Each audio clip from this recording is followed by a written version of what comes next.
شاہد خان گزشتہ 30 سالوں سے پشتو فلموں میں بطور لیڈ ایکٹر کام کر رہے ہیں۔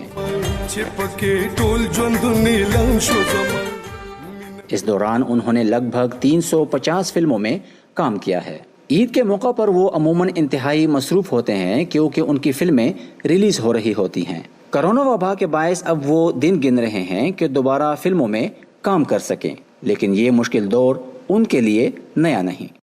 پہلے تو دہشت گردی نے ہمیں مارا ہے، ابھی وائرس نے ہمیں مارا ہے، ہمارے پوچھنے والا کوئی ہے نہیں۔ ہمارے پورے KPK میں 70-80 سنما تھے، پھر کم ہوتے 60 پہ آ گئے، 60 سے 50، 50 پہ سے آہستہ آہستہ کم ہو کے ابھی تقریباً میرے خیال میں ٹوٹل KPK میں 8، 9 یا 10 سنمے ہوں گے۔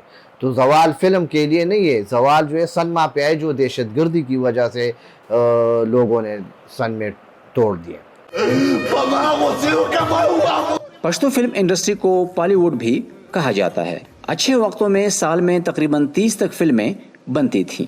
دہشت گردی کے لہر کے بعد انڈسٹری نے سر اٹھانے کی کوشش کی، لیکن جدید ٹیکنالوجی کی کمی اور روایتی کہانیاں بھی پشتو فلموں کی کامیابی کی راہ میں رکاوٹ بنتی رہیں۔ فلم سازوں کے مطابق وہ اس سال عید کے لیے تقریباً 6 فلموں پر کام کر رہے تھے، لیکن وبا کی وجہ سے تمام شوٹنگز ملتوی کرنا پڑی۔ سینما مالکان کا حکومت سے مطالبہ ہے کہ احتیاطی تدابیر کے اصولوں کے تحت انہیں بھی کاروبار کھولنے کی اجازت دی جائے۔ حکومت سے ہماری یہ درخواست ہے کہ ایسے اور کاروبار کھولے گئے ہیں، ہمارے سینما ہالوں کو بھی کھولے جائے۔ اس میں ایک بہترین بات یہ ہے، لوگوں کا ذہن ذرا بدل جائے گا، فریش ہو جائیں گے۔ کیوں ہمارے ملک میں جو بیماری آئی ہے کرونا کی وجہ سے لوگ بہت ڈسٹرب ہوئے ہیں، یہاں تک بازاروں تک بھی نہیں آتے۔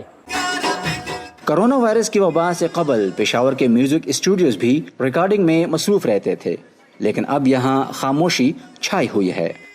پہلے تو بہت اچھے تھے، فلموں کا گانے ریکارڈنگ کے لیے سنگر آتے تھے، وہ کام بہت اچھا تھا۔ ابھی تو کچھ بھی نہیں، اپنے جیب سے کرایہ بل وغیرہ خرچ اپنے دیتے ہیں۔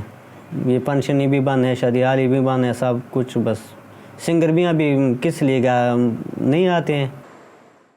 پشتو سینما سے منسلک افراد کا کہنا ہے کہ محدود پیمانے پر سرگرمیوں کی بحالی ہو جانی چاہیے تاکہ وہ عوام کو تفریح مہیا کر سکیں اور اپنے مالی حالات بھی بہتر کر سکیں۔ حالات دیکھ کر یہی لگتا ہے کہ شائقین کے ساتھ ساتھ فلم انڈسٹری سے جڑے افراد کو بھی ایک عرصے تک پرانی پشتو فلموں سے ہی دل بہلانا پڑے گا۔ نظر الاسلام، وائس آف امریکہ، پشاور۔